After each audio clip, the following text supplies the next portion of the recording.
Good morning. We're back for chapter 2 of Gwyneth Ever After. Welcome, and it's a gray, gloomy day here today, raining again. Didn't even get out the door yesterday because it rained so hard. But anyway, Giant Dog would like to say his usual good morning. He's going to get his treat, and off he goes. Okay, Charlie, get out. I need some elbow room here.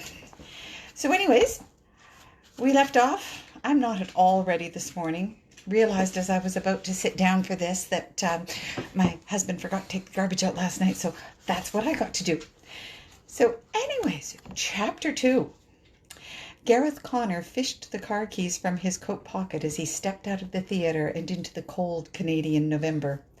That had been quite the experience in there, rather like tangling with a small tornado, albeit far more pleasant. Shaking his head at his own lingering smile, he turned up the collar on his wool coat and skirted a puddle on the sidewalk. He'd almost introduced himself, but after her initial start of recognition, she'd seemed content to withdraw into her own little world. It had actually been quite a novelty for him, sitting beside a stranger who hadn't behaved as if they were best friends. His smile turned rueful. For that reason alone, he should have introduced himself. A woman who didn't fall all over him was downright refreshing. And a woman who didn't fall all over him and who looked as good as she had? He'd ended up ignoring much of the play in favor of watching her work, barely visible in the dim light of their shared box. Her hair had fascinated him, a wild tangle of spirals that she'd tried and failed to tame with a clip. Until the full set of house lights had come on at the end of the play, he'd had to guess at its auburn color. He'd been strangely satisfied to find his guess accurate, not because he was right, but because auburn suited her so well. Rich, untamed auburn. And blue eyes. Laughing blue eyes that crinkled at the corners when she wrinkled her nose at her finished sketch. And skin the color of a sudden icy blast of wind sliced through thoughts he had no business having.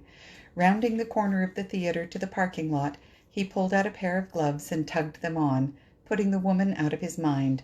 As intriguing as the encounter might have been, he had other concerns right now.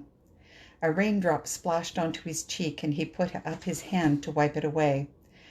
God, what a time of year to be visiting this part of Canada.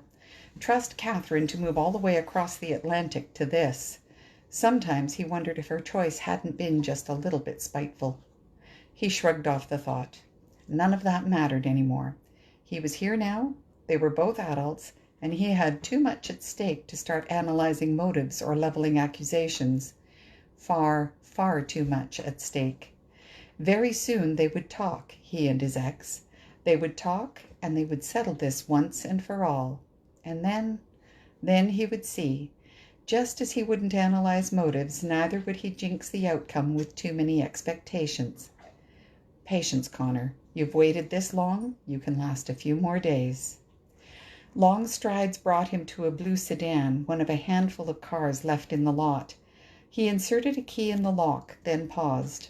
A few spaces away, headlights glowed faintly from a car that held no occupant. His mind returned to spilled pencils and auburn hair. Another smile tugged. What were the chances? Gwyn saw her car's dying headlights the instant she entered the parking lot. Her heart dropped to her rapidly chilling toes. Oh no. No, no, no. She couldn't have. But she had, and the faint click when she twisted the key in the ignition, unaccompanied by even the tiniest turn of the engine, confirmed it. She groaned, swore vehemently, and groaned again. Her breath fogged in the chill. She folded her arms across the steering wheel and rested her head against them. She pictured the overdue Auto Club membership form nestled in the to-do basket on her desk at home. A groan escaped her. Maybe she'd rename the receptacle the too-late basket when she got home. If she got home. And it was a big if. With significant payments from 3 clients sitting in the same too-late basket, she'd temporarily maxed out her credit card and bottomed out her checking account. A tow truck to give her a boost would cost a fortune that didn't exist in an obtainable form just now. Ditto a cab to take her home. Heck, she'd even arranged to pay Kirsten with a check on condition that her babysitter not cash it until after Gwyn made it to the bank tomorrow.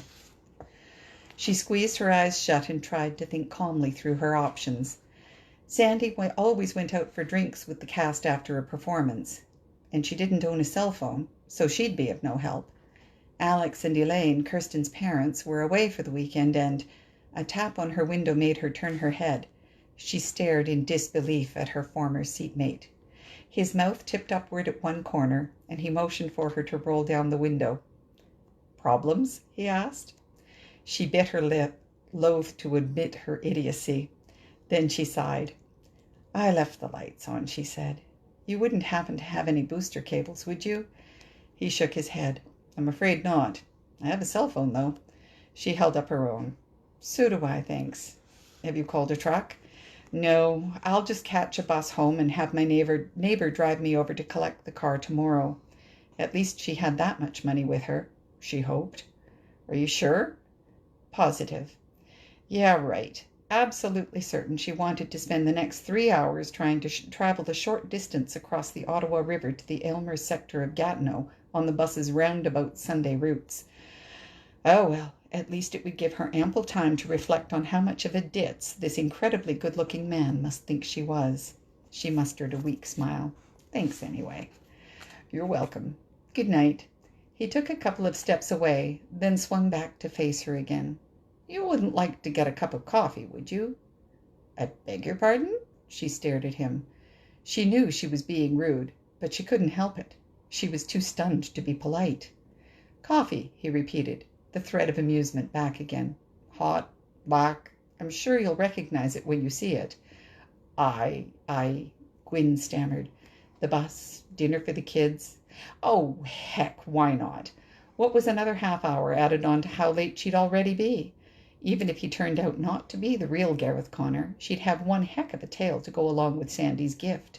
She took her keys out of the ignition, picked up her uncooperative shoulder bag, and exited the car. "Coffee would be nice," she said, and held out her hand to him. "I'm Gwyn Jacobs." "Gareth Connor," he replied, accepting her handshake. Gwyn's heart gave a mighty thud, knocking most of the air from her lungs. All right, so women like her did sit beside famous actors in obscure Ottawa theatres. She collected herself, withdrew her hand, and said with what she considered remarkable aplomb, "I thought I recognized you." "I wasn't sure if you did or not."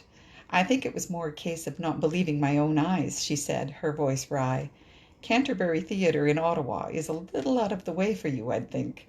He smiled and shrugged without giving a direct reply. "There's a bistro across the street. Shall we?" She held up her cell phone. "Give me 2 seconds to call my babysitter first. I'll need to let her know I'll be late." Gareth Connor's eyes flickered at the word babysitter, but he said nothing, merely moving off a few steps to wait for her. Gwyn made a quick call to ask Kirsten to reheat yesterday's leftover macaroni and cheese casserole for dinner, and to assure her she'd make it home sometime before the kids went to bed. Then, ending the connection, she took a deep breath and joined her coffee companion, the real, live Gareth Connor, on the sidewalk. So that's it for Chapter 2. And I had a fair number of you comment yesterday. Thank you so much. I'm really glad that you're joining me for this. And I hope that it's helping to alleviate, at least a few minutes of the boredom of being cooped up. We're back to day 0 on our wait for clearing isolation. As some of you may know, my youngest daughter returned from Iceland last week. And we were doing just fine until I came down with a sore throat and then a bit of congestion. So we're at day 0 until I'm fully symptom-free, and then we'll start the clock over again. In the meantime, we have fantastic neighbors looking out for us and going to make a grocery run for me on Wednesday. So this is all kinds of fun, necessary. It's weird times, very, very weird times, my friends. So stay home if you at all possibly can. Stay safe, stay sane, and I will see you here tomorrow, same time, same place, same story, different chapter. Have a great day. Bye.